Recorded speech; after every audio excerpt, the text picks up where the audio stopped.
Assalamu alaikum, dear learners and viewers and my dear students. How are you?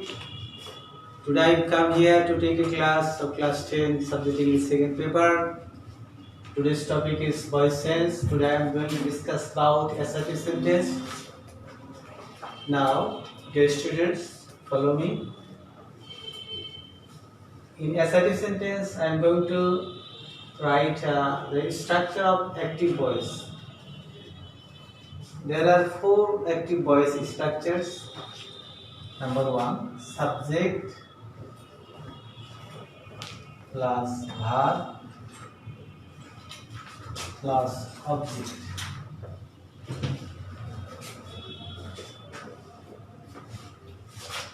Example: he did the work.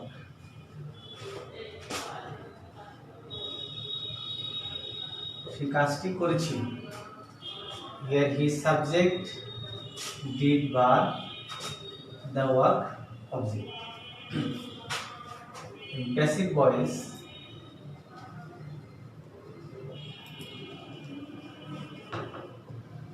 the structure is object subject হবে, to be verb plus মূল ভার্বের past participle plus by যোগে সাবজেক্টটা object হবে।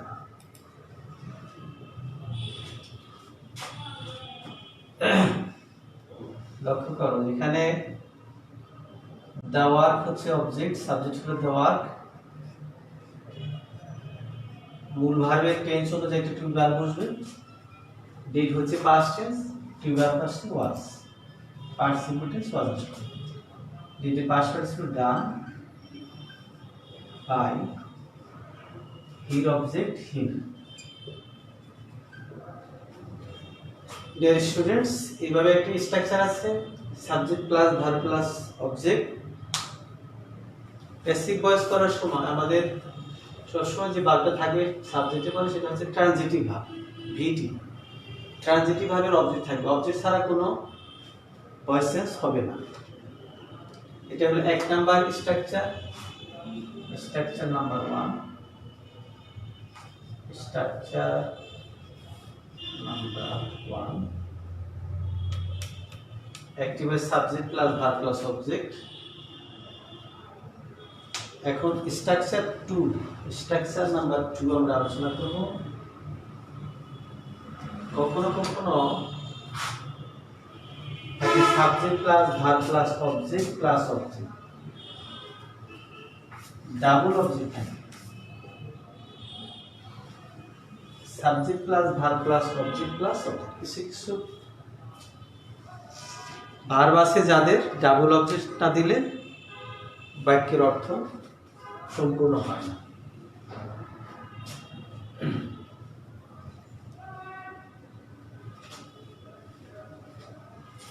এই ক্ষেত্রে এটাকে আমরা বলতে পারি সাব অবজেক্ট 1, এটাকে বলতে পারি অবজেক্ট 2।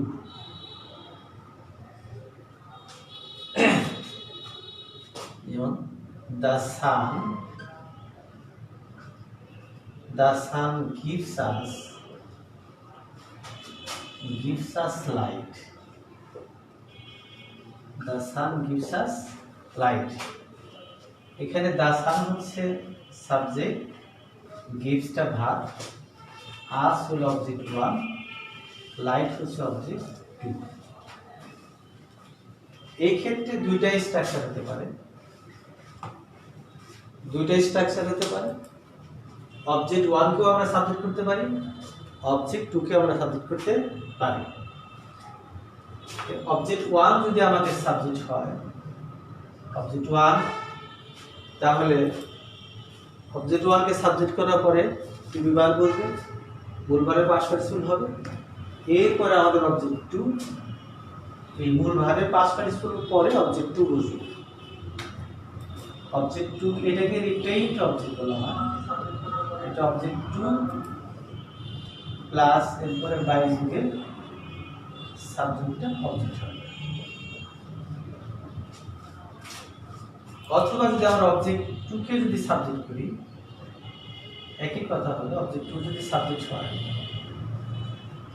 তারপরে টু বি ভার্ব হবে, ভার্বের পাস্ট পার্টিসিপল হবে,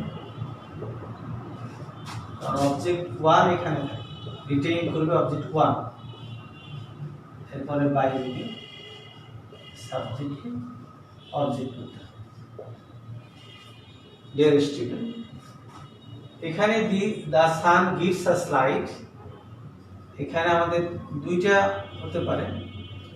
আমরা যদি অবজেক্ট 1 কে সাবজেক্ট করি তাহলে আস এর সাবজেক্ট হচ্ছে উই, গিভস হচ্ছে প্রেজেন্ট সিম্পল টেন্স।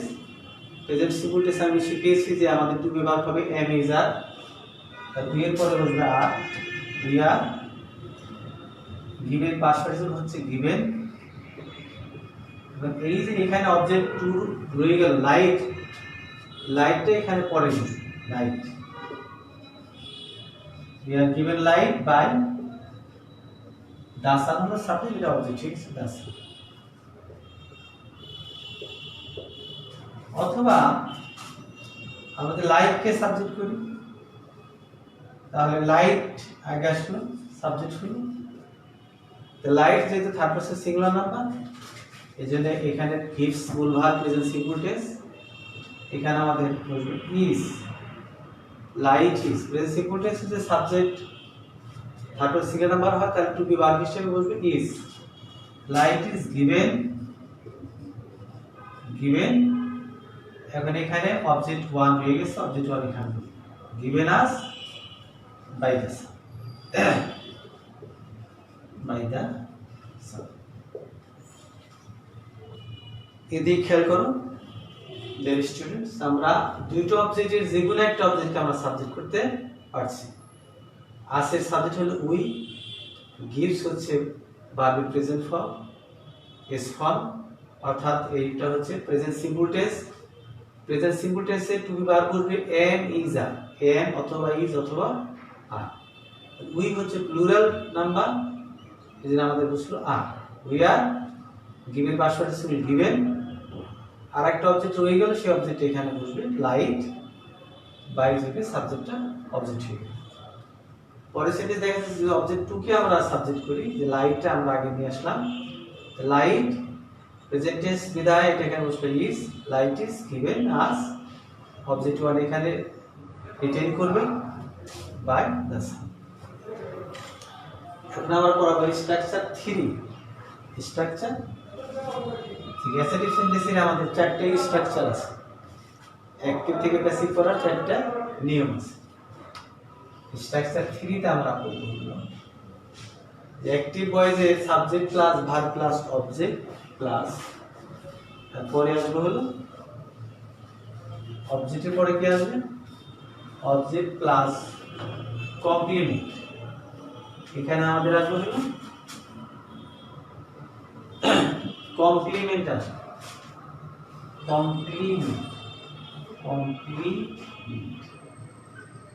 কমপ্লিমেন্ট অর্থ পরিপূরক, অর্থাৎ অবজেক্ট দেওয়ার পরেও, সাবজেক্ট ভার্ব অবজেক্ট দেওয়ার পরে যখন বাক্যের অর্থ সম্পূর্ণ হবে না, তখন এক বা একাধিক ওয়ার্ড এসে যদি সেই বাক্যটাকে কমপ্লিট করে দেয় তাহলে তাকে আমরা বলবো complete.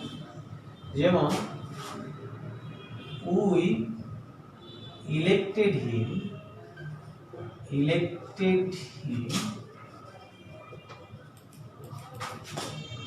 chairman, we elected him chairman, আমরা তাকে নির্বাচিত করলাম, উইটা সাবজেক্ট, ইলেক্টেড ভার্ব, হিম হচ্ছে অবজেক্ট, আমরা তাকে নির্বাচিত করলাম। একটা প্রশ্ন হতে পারে, স্যার কি নির্বাচিত করলাম?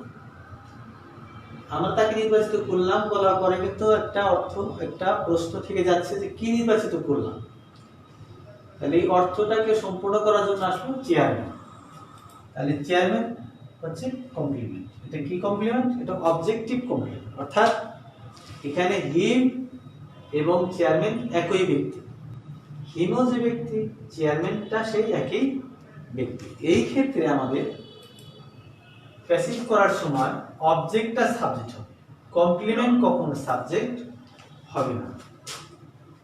অ্যাক্টিভ ভয়েস করার সময় আমাদের, প্যাসিভ ভয়েস করার সময় আমাদের কি করতে হবে, আমাদের এই অবজেক্টকে সাবজেক্ট করতে হবে, অবজেক্টটা সাবজেক্ট হবে, তারপর টু বি ভার্ব বসবে, এরপরে ভার্বের পাস্ট পার্টিসিপল, এরপরে বসবে কমপ্লিমেন্ট। কি থাকবে এখানে, কমপ্লিমেন্ট। এরপরে সাবজেক্ট যোগে বাই যোগে সাবজেক্টটা অবজেক্ট হবে। এখানে খেয়াল করো, we made him chairman, we elected him chairman, আমরা তাকে চেয়ারম্যান নিযুক্ত করলাম, তাহলে চেয়ারম্যানকে কিন্তু সাবজেক্ট করা যাবে না, কমপ্লিমেন্ট কখনো সাবজেক্ট হবে না। এদিকে খেয়াল করো, দেখো যে আমাদের এগুলো আমাদের বেশিরভাগ এসএসসিতে আমাদের এই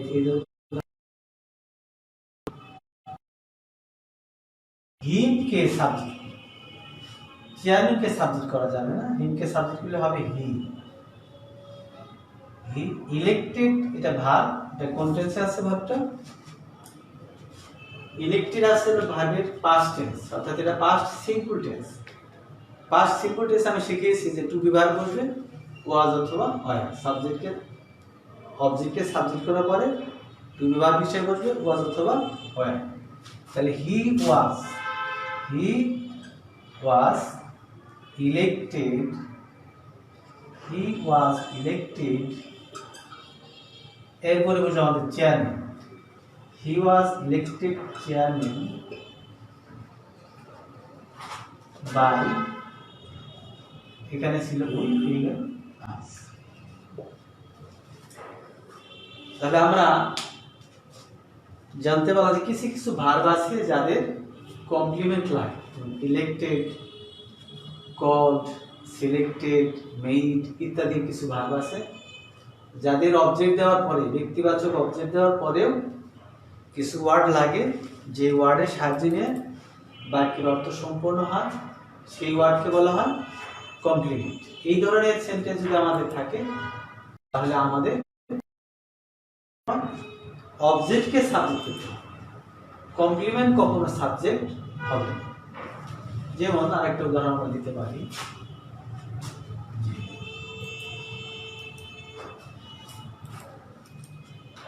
he called me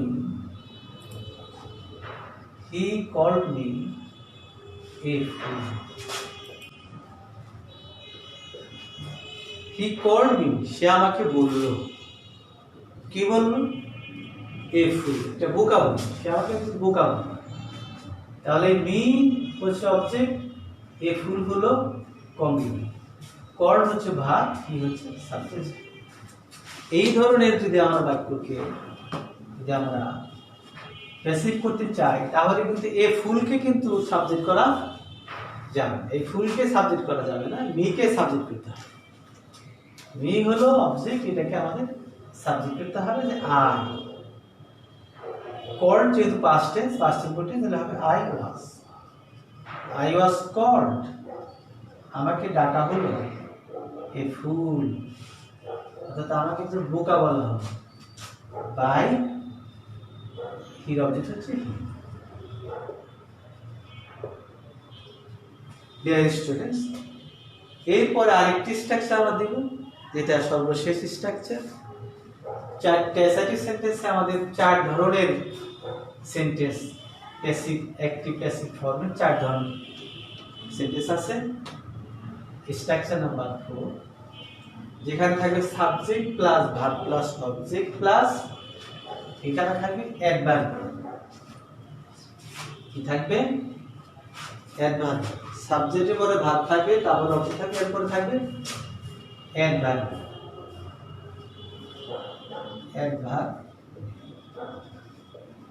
অ্যাডভার্বিয়াল কি, অ্যাডভার্বিয়াল হলো যে সমস্ত ওয়ার্ড বা গ্রুপ অফ ওয়ার্ডস অ্যাডভার্বের মতো কাজ করবে, অর্থাৎ উদ্দেশ্য, কারণ। অ্যাডভার্ব যেগুলো আছে, 9 প্রকার অ্যাডভার্ব আছে, 9 প্রকার অ্যাডভার্বের যে কোনো একটা time, place, manner, cause, reason, contrast purpose ইত্যাদি। এই ধরনের যেমন হি asked me, সে আমাকে জিজ্ঞাসা করলো, he told me, এইভাবে সহজ করে দিই, ভেঙে না দিই।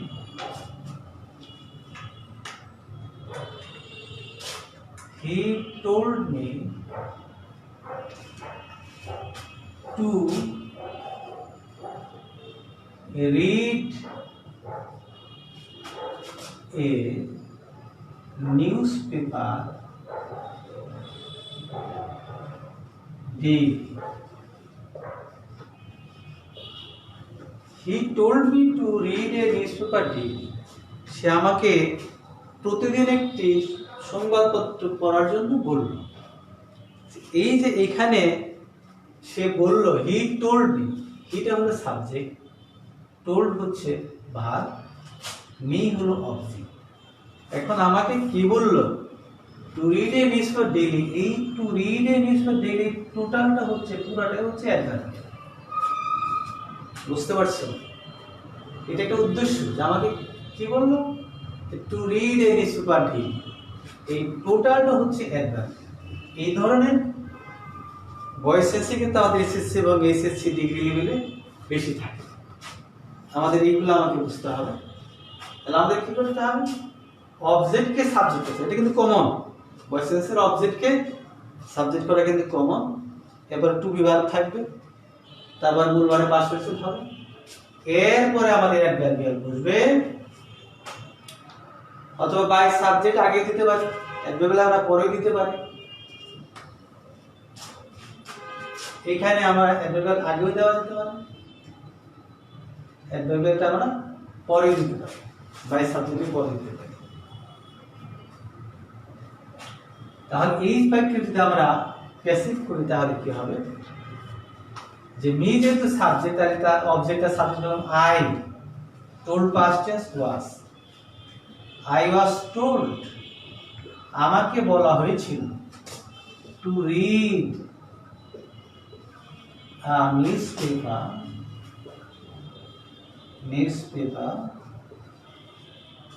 daily by him. I was told to read a newspaper daily. আমাকে প্রতিদিন একটা সংবাদপত্র পড়ার জন্য বলা হয়েছে। ডিয়ার স্টুডেন্টস, তাহলে আমরা কি করলাম? অবজেক্টকে সাবজেক্ট করলাম, এরপরে ভার্বের টেন্স অনুযায়ী, মূল ভার্বের টেন্স অনুযায়ী একটু টু বি ভার্ব বসবে, এরপরে মূল ভার্বের পাস্ট পারসন বসবে। মূল ভার্ব কিন্তু এই টোল্ড, টু রিড কিন্তু এখানে মূল ভার্ব না, এখানে ভুল হতে পারে স্যার, রিড হচ্ছে একটা ভার্ব, টু রিড কিন্তু এখানে মূল ভার্ব, এখানে এটা হচ্ছে ইনট্রানজিটিভ ভার্ব, এটা হলো ইনফিনিটিভ। এই জন্য টোল্ড হচ্ছে এখানে টেন্স ভার্ব, এটা মূল ভার্ব, এই ভার্বের পাস্ট পারসন টোল্ড। এরপর আমাদের অ্যাডভার্বিয়াল যা আছে, two read a newspaper daily, তারপর বাই সাবজেক্টকে অবজেক্ট করতে হবে। আমরা আজকে today I have discussed about 4 structures of assertive sentence, active voice and passive voice. Dear students, you will study at home very seriously, because this is a very important structures for the students to study at home. And if you follow these structures, you can change any voice from active to passive in assertive sentence. আমরা জানি যে তিন ধরনের সেন্টেন্সকে আমরা passive করতে পারি, এটা হলো assertive sentence, interrogative sentence and imperative sentence. আমরা কিন্তু অবজেক্টিভ সেন্টেন্স এবং এক্সক্লেমেটরি সেন্টেন্সের প্যাসিভ ভয়েস করতে পারবো না, প্যাসিভ ভয়েস হয় না। এজন্য আমরা আজকে অ্যাসার্টিভ সেন্টেন্সটা আলোচনা করলাম, নেক্সট ক্লাসে আমরা ইন্টারোগেটিভ সেন্টেন্সটা আলোচনা করব এবং ইম্পারেটিভ সেন্টেন্স আলোচনা করব। আমি কিন্তু ভয়েসেস একেবারে প্রথম থেকে একটা ভেরি বিগিনিং, শুরু থেকে পুঙ্খানুপুঙ্খানুভাবে বিস্তারিত কিন্তু আলোচনা করছি। তোমরা যদি এটা রেগুলারলি ফলো করো তাহলে তোমরা শিখতে পারবে, জানতে পারবে। No more today. Thank you very much. Assalamu alaikum.